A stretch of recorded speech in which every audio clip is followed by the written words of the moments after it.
Hatreto amin'ny resadresakintsika eto dia tsy mivanika krizy ary ny lalana entina makany amin'izany famanana krizy izany Andry Matora Injonary dia miolikolika tsy hitany farany. Manao tolotra politika ny profesora Albert Zafy raha nanao fionana tamin'ireo mpiaradia aminy mikasika ny hoe fifidianana lalam-panorenana no tokony atao voalohany. Izany hoe tsy pihana fa tsy fanaovana ny enina tsy amin'ny lalam-panorenana tokana no atao fa fisafidianana lalam-panorenana roa. Ny iray dia fanjakana tokana ty moa le hoe état unitaire ary ny iray fanjakana fédéraly. Hono Andry Matora Injonary izany resaky ny profesora Albert Zafy izany ve mety ho vahaolana tokoa eo amin'izao rarasarotra eto amin'ny firenena zao. Misaotranao namana Ismail. Aleo namaniko an'izany misy tiambovo rety tsy azoko elana. Tamin'ny 9 Jolay nivory teny amin'ny espace 3 frères Andefanambojanary ny professeur Zafy Albert sy ireo mpombazy. Tamin'izany no nilazany professeur Zafy Albert fa ny olana eto Madagasikara dia ny fomba fitondrana fa tsy ny mpitondra. Noho izany ny vahaolana ho izy dia ny vahoaka malagasy misafidy lalam-panorenana 2 na 3. Nambarany tamin'izany fa efa noazavainy tamin'ny mpitondra fanjakana sy ireo lehibe nitafika izany heviny izany. Nilaza koa ny professeur Zafy Albert fa manambola anaovana fitsapana hevi-bahoaka isafidy lalam-panorenana ny fanjakana malagasy. Inona ny famakafakana azo atao mikasika an'ity état unitaire sy ny fédéralisme ity? Eto ambolohany mba tiako tsy pina ihany fa za tsy miady hevitra mikasika lalam-panorenana. Inona ny tsara? Fanjakana tokana ve sa fédéralisme? Ny olon'izao tontolo izao no miady hevitra amin'izany.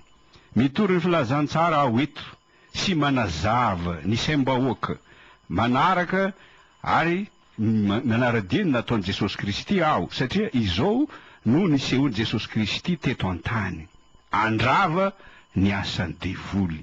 Izany koa no ataoko mampiseho masoandro ny politika maloto ataony reptilien. Efa feno dia feno zany andraikitra izany satria asa miatra amanaina. Tsy mahatsapa an'izany ny olon'izao tontolo izao. Raha olon'Andriamanitra ianao miaino aho izao, fantatro tsara ny tiako ambara ka fiangaviana aza no ataoko aminao. Mivavaha ho ahy, mivavaha ho any ankohonako fa ainy ity hoy rainy manonja. Rehefa mazava ny sainao mpiaino, rehefa fantatrao iza no fahavalinao, mora aminao ny manao safidy sy miasa fa tsy angataka fitariana avy aty amiko. Mety amiko foana na fanjakana tokana no misy, na fédéralisme no misy, na fanjakana andriana, na teokrasia na inona satria ny olona amiko no zava-dehibe fa tsy ny rafitra. Impiry amlaza eto fa narafitra tsara aza no apetraka raha tsy manjary ny mpitondra hainy foana ny mamilivily an'izany ho fiarovana ny tombotsoany. Etsy ankilany na rafitra ratsy aza no apetraka raha olombanina no atao filoha hainy foana mampiasa ny rafitra ratsy ampiadana ny vahoaka malagasy. Izao mahagaga namany Ismail. Raha tonga teto ny JKM tamin'ny 7 Jolay natolotry ny Ankolafy Zafy hodiniany izany resaka ataony izany. Tsy mety azo an'ireo mpikambana ao amin'ny Ankolafy Zafy Albert fa fahavalo ny fianakaviam-bera sy am-pirenena fa tsy ray aman-dreny. Tsy ampijoro ny demokrasia no mahamaiky azy ireo fa angalatra ny hareny Madagasikara. Tsy ady hevitra mikasika ny lalam-panorenana mety amin'ny malagasy no mahamaiky ny fianakaviam-bera sy am-pirenena fa ampanao fifidianana amboletra filo am-pirenena ahafahany ametraka ny bolokiny. Efa hela no nivoy antifédéralisme ity ireo pomba ny professeur Zafy Albert kanefa mampalahelo tsy mety mazava ny resaka ataony. dia raisin'ny olona sasany ho fankalana merina fotsiny no tanjo ny resaka fédéralisme. État fédéral ve no tiany ejoro sa fédération na izany aza tsy mazava. Milaza izy ireo fa président fédéraly no tanjona, dia ho tahakinena moa tompoko izany filoha fédéraly izany? Toy Barack Obama filohan'ny États-Unis ve? Sa toy Vladimir Poutine filohan'ny Fédération de Russie ve? Sa toy Joachim Gauck filohan'ny Allemagne fédérale ve? Sa filoha fédéraly fito miara mitantana toy ny any Suisse dia Ueli Maurer, Johan Schneider, Aman, Simonetta Somangruga, Didier Burkhalter, Evelyn Wildmer-Schlemp, Alain Berset, Doris Leutard. Zany matsiny misy an'ny Suisse filoha fédéral fito miara mitantana mitovy grady. Tsy mazava koa izany. Hoanao mpiaino, izao no azoko lazaina fohifohy mikasika ny fédéralisme rafitinina. Eo amin'ny fédéralisme manana fahalalahana be ny mpikambana, zany hoe manana autonomie. Kanefa atolony amin'ny fitondrana fohy be antsoina hoe fitondrana fédéraly ny ampahany amin'ny fahefany. Ireto ny fanjakana fédéraly malaza. Misy hafa fa ny malaza dia États-Unis, RFA, Confédération de Suisse, Fédération de Russie, Belgique, Inde, sy ny sisa. Any États-Unis ohatra, misy fanjakana fédéraly 10 sy fanjakana fédéraly fe, ka i Barack Obama no filohany. Ny teratany Amerikana tsirairay dia sady olo-pireneny fanjakana fédéraly misy azy no olo-pireneny fanjakana fédéraly fohy be. Raha samy manana ny lalàny ny fanjakana fédéraly Amerikana 10, tokona kosa ny lalam-panorenana Amerikana. Any Suisse, misy canton mahaleo tena 20 samy manana ny lalam-panorenany.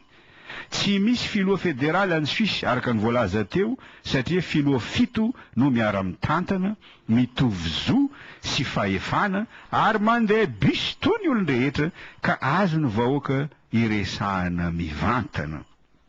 Démocratie ny vahoaka manapaka no atao any Suisse, démocratie directe, satria raha misy lalàna avoaka ny fanjakana ka tsy tia ny vahoaka Suisse, azo ny vahoaka Suisse ravana ny lalàna navoaka ny fanjakana amin'ny alalan'ny fitsapana evi-bahoaka. Izany mahatonga azy hoe démocratie directe. Any amin'ny Fédération de Russie kosa misy république 20, misy faritra 40, misy lafintany 5, misy district maleo tena 4 ary misy tanàna fédéraly 2, Moscou sy Saint-Pétersbourg. Kanefa tokana ny filoha amin'ny Fédération de Russie dia andriamatoa Vladimir Poutine. Izy amin'ireo moa no tian'ireo pomban'ny fédéralisme atao eto Madagasikara. Sa fédéralisme vita gasy no tiany ejoro? Vao maika tsara raha izany, fa tokony ataony mazava fotsiny ny zavatra lazainy, satria misy zavatra roa nahabe resaka atao ao mikasika ty fédéralisme ity. Andaniny ny fihetsika ireo lehibe ny faritra saika nandeha tany Chine nefa no sakanana ankilany ny triangle du Nord. Tamin'ny 5 Jolay, niarantsika nahita tamin'ny filazam-baovao fa nisy zavatra mahamenatra ny tranga teny Ivato. Saika ankany Bangkok sy Guangzhou ny filohan'ny faritra Nalanjirofo Saina Michel sy ny colonel Bellon filohan'ny faritra Atsimo Atsinanana no ny fanasany orinasa Sinoa mainland azy ireo. Kanefa nisy vehivavy tonga teny Ivato nanery azy ireo nidina satria tsy nanana taratasy fahazahoana mivoaka nomeny lehibe ny ono izy ireo, zany hoe tsy nanana ordre de mission. Za eto tsy miady hevitra mikasika ny fepetra ara-panjakana, tokony ajainy mpiasa-panjakana ambony mandeha mamita iraka any ivelany. Ny ady hevitra sokafako eto tompoko de ity: atraiza ny fahefana tokony omena ny tompona andraikitra mitantana ny lafitany eto Madagasikara. Tsy maintsy miera ny fitondrana fohy be foana ve izy ireo?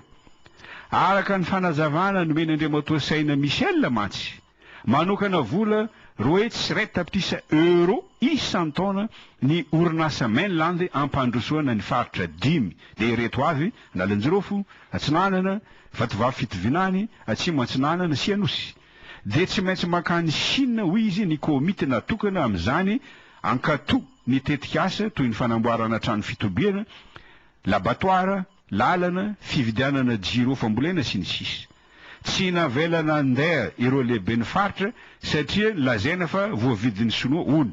Tsy fantatra na nahazo vola tamin'ny mainland ireo lehibe ny faritra ireo na tsia.